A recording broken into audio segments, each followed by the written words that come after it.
প্রিয় দর্শক, আমন্ত্রণ জানাচ্ছি চিফ টিভির নিয়মিত আয়োজন স্টার গসিপে। আমাদের আজকে অতিথি হিসেবে থাকছেন চলচ্চিত্র পরিচালক দীন ইসলাম। রিসেন্টলি তার একটি ছবি মুক্তিপ্রাপ্ত হয়েছে।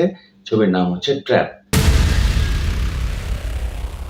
সায়েন্স ফিকশন ধর্মী এই চলচ্চিত্রটি তিনি নির্মাণ করেছেন, প্রযোজনা করেছেন এবং এতে একটি গুরুত্বপূর্ণ চরিত্রে অভিনয় করেছেন।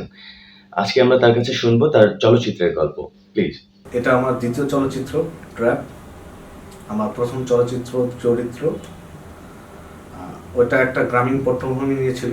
আর এইটা টোটালি ডিজিটাল টেকনোলজি। বর্তমান এই আধুনিক বিশ্বায়নের যুগে আমরা সবাই এই আধুনিকতার সুফল এবং কুফল সব কিছুই পাচ্ছি।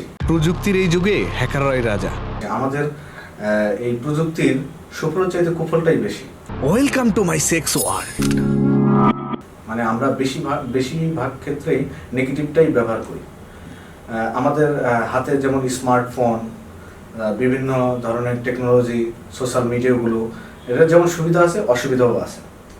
তো আপনি আপনার নিজের অজান্তেই দেখবেন যে আপনার ব্যক্তিগত তথ্যগুলো বেহাত হয়ে যাচ্ছে, অর্থাৎ অন্যজনের কাছে চলে যাচ্ছে। আপনি নিজেও জানেন না যে আপনার ফোনের যে ডিভাইস অ্যাক্সেসটা অন্য কারো হাতে। হয়তো আমরা সাধারণ মানুষ যারা আছি তারা অনেক সময় বুঝি না, যারা খুবই গুরুত্বপূর্ণ, যাদের কোম্পানি এবং বিভিন্ন প্রতিষ্ঠান, যাদের ব্যক্তিগত তথ্য অনেক কিছু একটু ঝামেলায় পড়লে তারা অনেক বড় বিপদের সম্মুখীন হয়। ও পালিয়ে বাঁচবে কতদিন? আধুনিক যুগের যে উন্নয়নের ফলে, ডিজিটাল এই টেকনোলজির উন্নয়নের ফলে যে আমাদের ছেলেমেয়েরা যে কি ক্ষতিগ্রস্ত হচ্ছে, মোবাইল ফোনের কারণে তারা যে পড়াশোনায় মনোযোগী না, বা এই বর্তমান যুগের ছেলেমেয়েরা মানে কি ধরনের মেন্টালিটি হয়ে থাকে, এই সব কিছুই আমার এই চলচ্চিত্রে দেখলে পাবেন। এবং দেখা যাচ্ছে একজন হাজব্যান্ড তো চলে যায় সারাদিন কাজের জন্য বাইরে, ওয়াইফের দেখা যায় বাসায় বসে বসে কি করবে সে।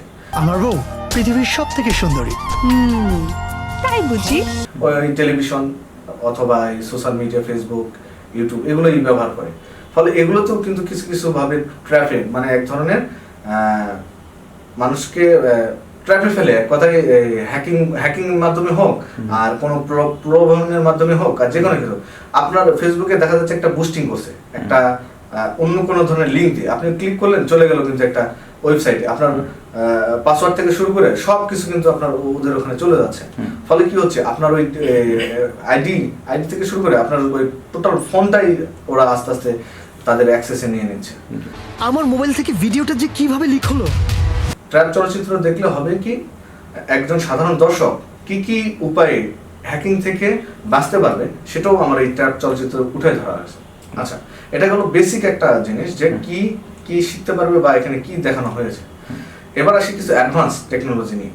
সেটা হচ্ছে আমাদের বর্তমানে যুগে হচ্ছে এআই প্রযুক্তি, আর্টিফিশিয়াল ইন্টেলিজেন্স, যেটা কৃত্রিম বুদ্ধিমত্তা। আমাদের বর্তমান এই ডিজিটাল যুগে আস্তে আস্তে এখন সব কিছুই এআই করে দিচ্ছে। ইভেন আমার এই মুভিতে আমি এআই ইউজ করেই অনেক ব্যাকগ্রাউন্ড তৈরি করছি বা অনেক কিছু ব্যবহার করছি আর কি। ভিএফএক্স এর ক্ষেত্রেও এআই এর ব্যবহার হয়েছে আমার এই মুভিতে। এই হ্যাকারটা কিন্তু অনেক দুর্ধর্ষ, একই সময় একই ফেস পরিবর্তন করে। শেষ করে দে শালাকে। তো এআই শুধুমাত্র যে এই সব কাজেই হচ্ছে তা না, কিন্তু এআই যেমন ওই যে বললাম, প্রথমেই বলা হয়েছে যে প্রযুক্তির উপকার আছে, অপকারিতাও আছে। ঠিক এইরকম এআই এরও একটা অপব্যবহার, যেমন আমরা টার্মিনেটরে দেখছি অনেক আগেই সম্ভবত। এআই প্রযুক্তি যে যেমন ডিফেক্ট, যেটা যে কোনো আমরা জনপ্রিয় মডেল বা যে কোনো একটা জনপ্রিয় খেলোয়াড় বা যে কোনো এভরি পারসন, সবাইকেই আমরা একটা খারাপ ছবির সাথে যুক্ত করে ভিডিও, আপনি বুঝতেও পারবেন না যে ওই ভিডিওতে আপনার ফেসটা কিভাবে অ্যাটাচ হলো, একদম নিখুঁত। ঠিক এইরকম এআই প্রযুক্তি ব্যবহার করে মানে সব কিছু করা যাচ্ছে। আপনার ফোনের যেই লকগুলো থেকে শুরু করে আপনার ডিভাইসের সম্পূর্ণ কিছু নিয়ন্ত্রণে নেওয়া সম্ভব এআই প্রযুক্তির মাধ্যমে। এটা একটা আলাদা হচ্ছে অপারেটিং সিস্টেম। ঠিক এইরকম আমার এই চলচ্চিত্রে ব্ল্যাক এআই সিস্টেম, আপনারা ট্রেইলারও দেখবেন, বলাও আছে welcome to black AI system. Okay, let's play the game. Welcome to black AI system. Black AI system হচ্ছে এমন একটা সিস্টেম যেখানে ডেভেলপ করা হয়েছে যে এর পৃথিবীর সব কিছু, সব ভাষা, সব প্রোগ্রামিং, সব কিছু, ও সব কোডিং ও ভাঙতে পারে এবং লিখতে পারে, পড়তে পারে। মানে ও এমন একটা স্মার্ট এআই প্রযুক্তি যেটাতে ওর কাছে সব কিছু পৃথিবীতে। এবং আমার এই ছবিতে দেখবেন যে রাজ ক্যারেক্টারটা যে হ্যাকার, ও মূলত কিন্তু একটা আর্টিস্ট না, ও একজন অ্যাভাটার। হয়তো আপনারা বুঝতেছেন যে সে অভিনয় করছে আর্টিস্ট, কিন্তু আদৌ না। ছবির শেষেও আমরা কিন্তু ওই হিন্টসটা দিয়েছি যে এটা হচ্ছে এআই প্রযুক্তির একজন অ্যাভাটার। আপনি ব্যাংক ম্যানেজার, টাকা ম্যানেজ করতে আপনার কোনো সমস্যা হবে না। সেটা হচ্ছে যে কোনো ওয়েতে বা যেভাবে হোক ওর কোনো শেষ নাই, ওকে মেরে ফেলা হবে, ও আবার তৈরি হবে। ওই যে বললাম টার্মিনেটরের মতো, ঠিক ওইরকম এআই প্রযুক্তিটা যে একসময় পুরো পৃথিবীকেই কন্ট্রোল করবে না এরকম কোনো সিওরিটি নেই। এবং এমনও হতে পারে যে মানব জাতির জন্য এআই প্রযুক্তিটা হুমকি হিসেবে দাঁড়াতে পারে। তোর শত্রুতা আমার সাথে, তুই আমার বউয়ের ক্ষতি কেন করছিস? অলরেডি আমরা দেখতে পাচ্ছি এআই প্রযুক্তির কারণে অনেক কর্মীদের ছাঁটাই করা হয়েছে বিভিন্ন কোম্পানি থেকে। এবং এআই প্রযুক্তি এমনভাবে ডেভেলপ হচ্ছে, ভবিষ্যতে আমরা আরো অনেক কিছু দেখতে পাবো যেটা হয়তো মানুষের জন্য সুফল হতে পারে, আবার কুফল হতে পারে। তো এই প্রযুক্তিটাও কিছুটা আমার এই ছবিতে আপনারা ধারণা পেয়ে যাবেন যে এআই কত ভালো হতে পারে, আবার খারাপও হতে পারে। তো মানুষ আমরা সবসময় চেষ্টা করবো ভালো কাজে লাগানোর জন্য। আমাদের দেশের পরিপ্রেক্ষিতে যেটা হয় যে এখানে সাধারণত সবাই বলেন যে গ্রাম বাংলার চলচ্চিত্র, তারপর রোমান্টিক চলচ্চিত্র, এই ধরনের চলচ্চিত্র দর্শক বেশি দেখতে চায়। তো সেই জায়গা থেকে আপনি এরকম একটি চলচ্চিত্র তৈরি করলেন, এতে করে আপনি আসলে কোনো চ্যালেঞ্জ ফিল করেছিলেন কিনা? খুবই গুরুত্বপূর্ণ একটা প্রশ্ন। সেটা হচ্ছে আমাদের বাংলাদেশে এখন আপনার দেখতে হবে যে শিক্ষিতর হার কত পার্সেন্ট। আমরা কিন্তু মোটামুটি 80%-এর উপরে, সম্ভবত, আমার জানা ভুলও থাকতে পারে। তো আমি এই যে 80% এখন মানুষ শিক্ষিত আমাদের, এবং তারা শুধুমাত্র বাংলা সিনেমা দেখে না, তারা Hollywood, Bollywood, Korean, Chinese, Japanese সব ধরনের ছবি দেখতেছে। ফলে কি ওই বাইরের দেশের সিনেমা আর আমাদের দেশের সিনেমা অনেক ডিফারেন্ট। আমাদের তো ভিএফএক্স ইন্ডাস্ট্রি গড়েই ওঠেনি আমাদের দেশে, কারণ আপনি ওইরকম কোনো জনপ্রিয় প্রতিষ্ঠান পাবেন না যে এখানে বাংলাদেশে এরকম একটা প্রতিষ্ঠান আছে। যেমন ইন্ডিয়াতে আপনি অনেক পাবেন, রেডসলি থেকে শুরু করে গুজরাট, মানে সব ধরনের ইন্ডাস্ট্রিতে ওদের একটা বড় বড় কোম্পানি আছে যারা প্রফেশনাল ভিএফএক্স করে। এবং ভিএফএক্স এমন একটা সাবজেক্ট যেটা আলাদা একটা প্রযোজক লাগে। এইটা কিন্তু ফিল্ম প্রডিউসারের কাজ না, মানে ওই ইন্ডাস্ট্রি গুলোতে ওই ভিএফএক্স প্রযোজনাই করে আলাদা আলাদা লোক, এবং ছবি তারা শেয়ারে যায়। ঠিক আছে, আমি ভিএফএক্স এই ভিএফএক্স এর সাবজেক্টটা আমি প্রযোজনা করব, আপনি আমাকে এই সিনেমার এই পার্সেন্টেজ বা এই অংশ আমাকে দিবেন। ঠিক এরকম ভাবে ভিএফএক্স প্রযোজক থাকে, যেটা আমাদের দেশে নেই। আমরা যারা আছি তারা আমরা খুব কষ্ট করে, মানে আবার আমি বলতে চাই খুবই গুরুত্বপূর্ণ বিষয়, যেটা আমরা বাংলাদেশে যে ভিএফএক্স নির্ভর সিনেমা বানাবো এটা খুবই কষ্ট করে, কারণ ভিএফএক্স নির্ভর চলচ্চিত্র বানাতে অনেক ব্যয়বহুল, যে কারণে কিন্তু আলাদা প্রযোজক লাগে। এটা বড় বড় ওই যে মার্ভেল কোম্পানি, ফক্স, ডিজনি, মানে যারা আছে তারা তো কোম্পানি, তারা দেখা যাচ্ছে আমাদের মতো animator, 3D modeller, designer, matte painting, 3D extension থেকে শুরু করে সব কিছুর জন্য আলাদা আলাদা ডিপার্টমেন্টে তাদের লোক থাকে। এই ডিপার্টমেন্টে 100, ওই ডিপার্টমেন্টে 500, এরকম ভাবে তাদের একটা পুরো কোম্পানি ভিএফএক্স এর জন্য।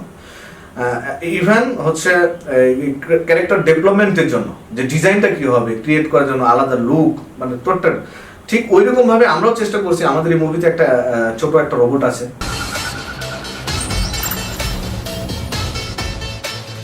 যেটা হ্যাকারের এখানে ব্ল্যাক এআই সিস্টেম। মূলত এই সিস্টেমটা এই রোবটটার মধ্যে ইনস্টল করা আছে, এবং এই রোবটটাই টোটালি হচ্ছে ওই অ্যাভাটারকে কন্ট্রোল করে। হ্যাঁ, ওই এই ব্ল্যাক এআই সিস্টেমে আরেকটা বিষয় আছে, এই ব্ল্যাক এআই সিস্টেম যে বানাইছে, এটা আমরা হয়তো যদি পার্ট 2 নির্মাণ করি তখন আপনারা দেখতে পাবেন কেন এই ছেলেটা এরকম করে, তারও একটা হিন্স দেওয়া হবে। আচ্ছা, আমরা ভিএফএক্স সাবজেক্টে আসি। ভিএফএক্স আমাদের দেশে চলচ্চিত্রে আমি পোস্টেও কাজ করি দীর্ঘ 10 বছর এই জায়গায়। তো আমাদের দেশে ঠিক তেমন একটা 3Dর ব্যবহার হয় না, যেটা আমার এই ছবিতে টোটাল গান থেকে শুরু করে সিনেমার যতগুলো শট আছে, মানে ধরেন 2200 বা 2300 শট আমার টোটাল এই সিনেমায়, এর মধ্যে 550 শট হচ্ছে ভিএফএক্স এ। তার মানে এবার বোঝেন যে আমার কত সময় লাগছে এই ইয়েতে। আমরা কয়েকজন মিলে এই ভিএফএক্স এর কাজগুলো করছি, তো যে কারণে অল্প মানে টিম মেম্বারসও অল্প, যে কারণে আমাদের একটু সময় বেশি লেগেছে। তো আমাদের এখানে 3D মডেলিং, মানে আমরা ফলো করেছি অ্যাভাটার, যে ওরা যে টেকনোলজিগুলো ইউজ করছে, যে অটোটাক্স মায়াতে, যেমন আমরাও ওইরকম ভাবেই করছি। মডেলিং যেগুলো আছে সব অটোটাক্স মায়া থেকে। তারপর হচ্ছে টেকচারিং করছি আর একটা থার্ড পার্টি সফটওয়্যার থেকে, ঠিক ওইরকম ভাবে কম্পোজিটিং, আফটার এফেক্টস বা নিয়োগ এরকম মোস্ট প্রফেশনাল সফটওয়্যার থেকে সব কিছু করা। হয়তো আমাদের এই মানে কাজগুলো কারো ভালো লাগবে, কারো চোখে হয়তো খারাপ লাগবে, এটাই স্বাভাবিক। সব কাজ আমাদের হলিউডের অনেক বড় বড় সিনেমার যে কম্পোজিটিংগুলো অনেক সময় আমাদের চোখে দেখা যায় যে, কারণ আমরা নিজেরও কাজ যতটুকু বুঝি আমাদের চোখে অনেক সময় ভালো লাগে আবার ভালো লাগে না, স্বাভাবিক। এটা দর্শকদের রুচির উপর ডিপেন্ডেন্ট হবে কোনটা ভালো লাগবে কোনটা ভালো লাগবে না, টোটালি। আর আমরা চেষ্টা করেছি এই বর্তমান যুগে 3D টেকনোলজিটা ইউজ করার জন্য, যেটা আমি মনে করি বাংলাদেশে এই প্রথম। হ্যাঁ, এর আগেও একটা হ্যাকিং নির্ভর সিনেমা হয়েছে আমাদের দেশে, অন্তর্জাল নামে। ওনারা পোস্ট প্রোডাকশন কাজ করছে সম্ভবত কলকাতা থেকে। তো আমরা গর্বের জায়গায় একটাই, যেটা আমাদের নিজের দেশের টেকনোলজি, মানে আমরা নিজের দেশে আমরা নিজেরাই এই কাজগুলো করেছি এবং 3D প্রযুক্তি ইউজ করছি আমরা নিজেরাই। সবকিছু আমাদের এই দেশের ছেলেমেয়েরাই এগুলো কাজ করছে, এটাই আমাদের গর্বের বিষয়। যে ধরনের আর্টিস্টদেরকে নিয়ে আপনি এই চলচ্চিত্র নির্মাণ করেছেন, সেই আর্টিস্টরা সাধারণত রোমান্টিক বা এই ধরনের ক্লাসিক্যাল ঘরানার ছবিগুলো বেশি করেছেন। তো তাদের নিয়ে কাজ করতে গিয়ে আপনার কোনো প্রবলেম ফেস করতে হয়েছে কিনা? হ্যাঁ, অবভিয়াসলি যারা স্টার থাকে আমাদের দেশে, এটা অনেক ডিরেক্টররাই স্বীকার করবে না, যারা একটু মোটামুটি ফেমাস বা স্টার, তাদের নিয়ে কাজ করতে গেলে একটু এদিক সেদিক হয়, একটু চ্যালেঞ্জিং এর মুখে পড়তে হয়। টাইমের ব্যাপার থাকে, অনেক ব্যাপারই থাকে। তারাও তারকা, তাদেরও বিভিন্ন জায়গায় সময় দিতে হয়, যেটা একটা নতুন ছেলেমেয়ে করলে তাদেরকে আমরা স্ট্যান্ড বাই রাখতে পারি। আপনি ইন্ডিয়াতে দেখেন, ওই যে বাহুবলী যে সিনেমাটা করলো, ওই সিনেমার নায়করা তারা 2 বছরের চুক্তি করে নিয়েছে, কোনো কাজ বা কোনো জায়গায় যাইতে পারবে না, ডিরেক্টর যেভাবে বলবে ঠিক হয়। ভিএফএক্স এর ছবি করতে হলে ঠিক এরকমই হতে হয়, যে আপনি আর্টিস্ট স্ট্যান্ড বাই রাখতে হয়। অনেকে বলছেন যে আপনার এই চলচ্চিত্রে একটি গুরুত্বপূর্ণ চরিত্র ছিল হচ্ছে হ্যাকার, যে চরিত্রটি রাজ চরিত্র, সেই চরিত্রটি আপনি নিজে অভিনয় করেছেন। তো সেখানে প্রমিনেন্ট কোনো আর্টিস্ট না নিয়ে আপনি নিজে কেন অ্যাক্টিংটা করলেন? আমি কেন রাজ ক্যারেক্টারটা করলাম? আমি এই ছবিতে অভিনেতা হিসেবে প্রথম শুরু করেছি। তোমার এই অহংকার আমি ভেঙে চুরমার করে দিব। হে আল্লাহ। অনেকে বলে যে আপনি কেন করছেন, বা ভালো আর্টিস্ট দিলে ভালো হতো। ভাই, ভালো আর্টিস্ট দিলে হতো, কিন্তু ভিএফএক্স এর কাজগুলোতে স্ট্যান্ড বাই আর্টিস্ট প্রয়োজন হয়। দেখা যাচ্ছে আমার ক্লাইম্যাক্সে ওইখানে একটু শর্ট আমার একটু ভুল হয়েছে, দেখা যাচ্ছে ওখানে ওই সেম ড্রেস পরে আবার আমার প্রমাতে শুট দিতে হয়েছে। যে এটা এখন ওই প্রফেশনাল আর্টিস্ট নিলে কি হবে, আমি স্ট্যান্ড বাই তাকে পাবো না, তার জন্য আমাকে তার পিছনে শিডিউল, তাকে ফোন দিতে হবে, শিডিউল বলতে হবে, ভাই আমাকে একটা শিডিউল দেন, তাকে আবার নিয়ে আসতে হবে, কাজগুলো আবার অনেক লং প্রসেসে চলে যাবে। যে কারণে হয় কি, নিজে অ্যাক্টিং করার ফলে অনেক কাজগুলো আমি খুব ইজিলি করতে পারছি, কোনো আমার হেডেক হয়নি। যেটা আমি একটা প্রফেশনাল আর্টিস্ট নিলে আমার এটা খুবই একটা পেইনফুল হিসেবে দাঁড়াইতো। যেটা আমাদের প্রথম আরেকটা বিষয় হচ্ছে, আমাদের মধ্যে প্রত্যেকটা আমাদের ইন্ডাস্ট্রিতে প্রফেশনালিজমটা অনেক কম। আমরা এইটা যদি কেউ ঈর্ষামূলক নাই নিতে পারে, সেটা হচ্ছে আমরা ভাবের উপর থাকি, কাজের চাইতে ভাবের উপর বেশি থাকি, যে কারণে এই প্রবলেমগুলো হয়। যারা নতুন ডিরেক্টর, যারা তারা যখন একটা আর্টিস্টের কাছে যায়, তাদেরকেও বিভিন্নভাবে হেনস্থার শিকার হইতে হয়। এইটা স্বাভাবিক। একটা আর্টিস্ট, নতুন আর্টিস্ট যখন পরিচালকদের কাছে যায়, তারাও হেনস্থার শিকার হয়, নতুন থাকা অবস্থায় এরকমই হয়। তো এই জন্য আমি চিন্তা করছি যাতে এই ক্যারেক্টার নিয়ে যেন আমার বিপদে না পড়তে হয়, কারণ এটা একটা সেন্ট্রাল কাস্টিং এর ছবি। ঢালিউড কুইন অপু বিশ্বাস, তাকে নিয়ে আপনি কাজ করেছেন, তার সাথে কাজ করার অভিজ্ঞতা কেমন ছিল? দিদি অনেক ভালো মনের মানুষ। তার সাথে যখন আমি গল্পটা শেয়ার করলাম, সে বললো খুব চমৎকার গল্প, কারণ বর্তমান সময় উপযোগী, যুগ উপযোগী একটা গল্প।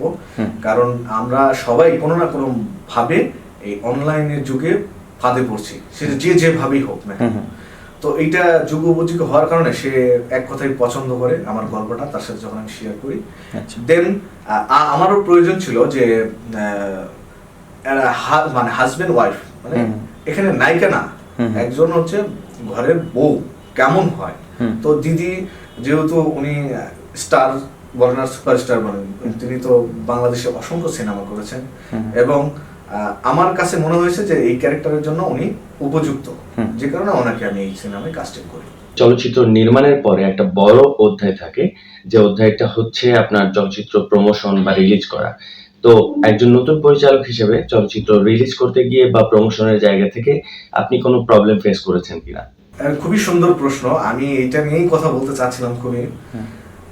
সেটা হচ্ছে একমাত্র ব্যবসা চলচ্চিত্র যেখানে আপনার প্রোডাক্ট নিয়ে মানুষের পা ধরতে হয়, চলচ্চিত্র ব্যবসা। সবার কাছে যেমনি, আপনি হচ্ছে হল মালিক থেকে শুরু করে সবার কাছে যেমনি, আপনি একটা ছবি যখন অনেক কষ্ট করে একটা মুভি তৈরি করলেন, দেখা যাচ্ছে ওই চলচ্চিত্রটি আপনি যখন এই জনসাধারণের মধ্যে যারা দর্শকদের মাঝে পৌঁছাইতে হবে হল বা বিভিন্ন মাধ্যমগুলোতে, এগুলোতে টোটাল একটা সিন্ডিকেট কাজ করে, যার ফলে ওই কন্টেন্ট ক্রিয়েটর বলেন, প্রযোজক বলেন, আর যাই বলেন না কেন, তারা তাদের ন্যায্য অধিকার থেকে বঞ্চিত হয়। চলচ্চিত্রে হ্যাঁ, আমাদের মার্কেটিং এ আমরা ওইরকম করতে পারি। চলচ্চিত্র মার্কেটিং একটা গুরুত্বপূর্ণ বিষয়, হিউজ বাজেটের মার্কেটিং করতে। একটা এমনও আছে হলিউড ফিল্ম যেটা তার সিনেমার বাজেটের চাইতে মার্কেটিং এর কস্ট ডাবল। জি, একটা খারাপ জিনিসকে মার্কেটিং এর মাধ্যমে খুব ভালোভাবে প্রেজেন্ট করা যায়। তো আমরা আমাদের জায়গা থেকে চেষ্টা করেছি, কিন্তু যখন আমরা ডিস্ট্রিবিউশনে আসলাম বা এই জায়গাগুলোতে আসলাম, অনেক বাধার সম্মুখীন হতে হয়। এক একজন এক এক মন্তব্য, বিভিন্ন ভাবে একটা ভালো প্রোডাক্টও অনেক সময় বিভিন্ন লোকের মানে কমেন্টস এর কারণে, মানে এক এক উক্তি, মানে তাদের বাজে মন্তব্য করার কারণে একটা ক্ষতির সম্মুখীন হতে হয়। যেমন আমার চলচ্চিত্রে যখন ট্রেইলার রিলিজ হয়েছে, অনেকে অনেক ধরনের কথা বলেছে, আলোচনা সমালোচনা করেছে। সবাই তো আলোচনা সমালোচনা নিতে জানে না, সাধারণ দর্শক এগুলো এত কিছু বোঝে না। হুট করে একজনের মুখে শুনলে ওরকম ভালো হয়নি, দেখা যাচ্ছে ও মাইন্ড সেট আপ করে ফেললো, মনে হয় ছবিটা আসলেই ভালো হয়, কিন্তু ছবিটা দেখে যে কমেন্টস করবে যে ভালো হয়নি, এরকম না বিষয়টা। আর আমরা এমনও হয়েছে যে কিছু বাজে সিনেমা নিয়ে খুব ঢাক ঢোল পিটে অনেক বড় বড় ভাবে মার্কেটিং করে, যখন অডিয়েন্স সিনেমা হলে যাওয়ার পরে দেখে যে কিছুই হয়নি, কিছুই ভালো হয়নি, ফলে অডিয়েন্সদের যে একটা বিশ্বাস ছিল ওটা ভেঙে গেছে। ফলে এখন যতই আপনি ভালো বলেন না কেন, তারাও দেখা যায় হল বিমুখ। মূলত এটাও একটা প্রবলেম। তো আমি বিশ্বাস করি, আমি আমার মেধা যোগ্যতা দিয়ে সর্বোচ্চ ভাবে চেষ্টা করেছি একটা সুন্দর চলচ্চিত্র তৈরি করার জন্য। আপনারা সবাই, মানে আপনারা সকলে এই চলচ্চিত্র দেখে মন্তব্য করবেন এবং আমাকে উৎসাহ প্রদান করবেন, সামনে যেন আরো সুন্দর সুন্দর চলচ্চিত্র বানাইতে পারে। অনেক ধন্যবাদ। আমাদের দর্শকদের উদ্দেশ্যে আপনার কিছু বলার আছে কিনা? চিপ টিভি দর্শকদের একটা কথাই বলবো, আপনারা বাংলা সংস্কৃতি অর্থাৎ নিজের ভাষা, যেটা বাংলা ভাষার জন্য এই ভাষার মাসে আমি চলচ্চিত্রটি মুক্তি দিয়েছি, নিজেদের ভাষার প্রতি দায়িত্ববোধ হোক, ভালোবাসা হোক, আর যে কারণে হোক, বাংলা সংস্কৃতি যুক্ত চলচ্চিত্র দেখবেন। আর বিদেশি চলচ্চিত্র নিয়ে অহংকার করার মতো কিছু নেই। আর সবচেয়ে বড় কথা হচ্ছে কি, আমরা যদি আমাদের নিজেদেরকেই মূল্যায়ন না করি, বাইরের মানুষ কখনোই আমাদেরকে মূল্যায়ন করবে না। নিজের ভাষাকে, নিজের সংস্কৃতি, শিল্প সংস্কৃতিকে, নিজের দেশের মানুষকে ভালোবাসুন, বাংলা সিনেমা দেখুন এবং বাংলা সিনেমাকে ভালোবাসুন। অনেক ধন্যবাদ আপনাকে স্টার গসিপে আমাদেরকে সময় দেওয়ার জন্য। প্রিয় দর্শক, আমরা ছিলাম চলচ্চিত্র পরিচালক দিন ইসলামের সাথে, কথা বলছিলাম তার সদ্য মুক্তিপ্রাপ্ত চলচ্চিত্র ট্র্যাপ নিয়ে। শেষ করছি আজকের পর্ব। পরবর্তীতে কোনো একজন অতিথি নিয়ে আবারও আপনাদের সামনে হাজির হব স্টার গসিপে। সে পর্যন্ত ভালো থাকবেন, সুস্থ থাকবেন। আল্লাহ হাফেজ।